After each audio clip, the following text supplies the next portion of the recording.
ইসলাম এমন একটি ধর্ম যার ভিত্তি স্থাপিত হয়েছে শান্তি, সহনশীলতা ও মানবতার উপর।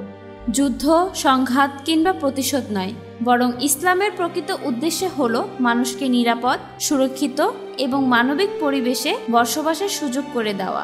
এই মহান উদ্দেশ্যকে সামনে রেখে পবিত্র কুরআনে আল্লাহ তাআলা নির্দেশ দেন, وَإِن جَنَحُوا لِلسَّلْمِ فَاجْنَحْ لَهَا وَتَوَكَّلْ عَلَى اللَّهِ إِنَّهُ هُوَ السَّمِيعُ الْعَلِيمُ।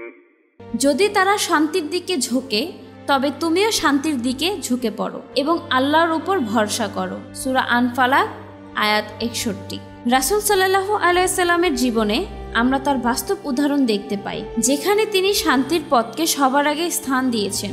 এমনকি শত্রুর কাছ থেকেও যদি শান্তির প্রস্তাব আসে তবুও তা গ্রহণ করতে বলেছেন। এই নির্দেশনা নিছক কোনো রাজনৈতিক কৌশল নয়, বরং এটি একটি নৈতিক শিক্ষা। যুদ্ধ পরিস্থিতিতে একজন মানুষ সহজেই প্রতিশোধ পরায়ণ হয়ে উঠতে পারে, কিন্তু ইসলাম এই অনুভূতিকে সংযত রাখার শিক্ষা দেয়। শান্তি হলো সেই অবস্থা যেখানে মানবতা বিকশিত হয়, সভ্যতা গড়ে ওঠে এবং দুনিয়ার ন্যায় বিচার প্রতিষ্ঠা পায়।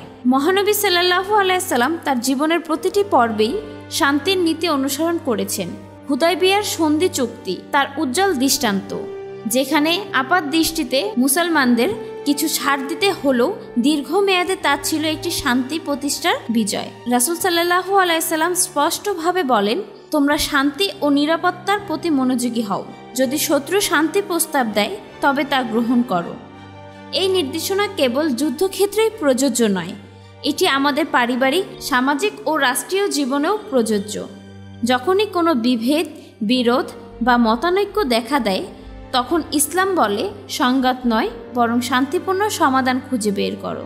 আজকের পৃথিবী যেখানে হানাহানি, যুদ্ধ, রক্তপাত প্রতিনিয়ত চলছে, সেখানে ইসলামের এই শান্তির বাণী আগের চেয়েও অনেক প্রাসঙ্গিক।